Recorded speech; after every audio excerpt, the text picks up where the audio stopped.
তাইফের ঘটনা।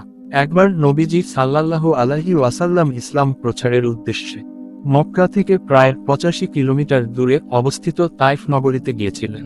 তিনি আশা করেছিলেন যে তাইফের মানুষরা ইসলাম গ্রহণ করবে, কিন্তু সেখানে গিয়ে তিনি কঠিন অপমান ও নির্যাতনের শিকার হন।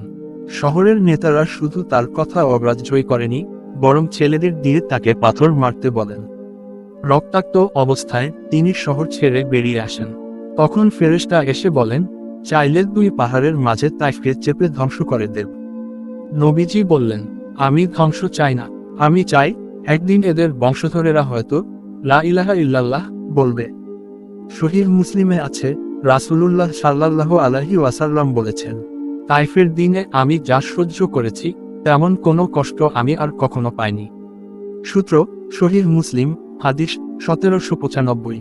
আপনি কি এমন একজন মহান মানুষকে ভালোবাসেন? কমেন্ট করে জানিয়ে দিন।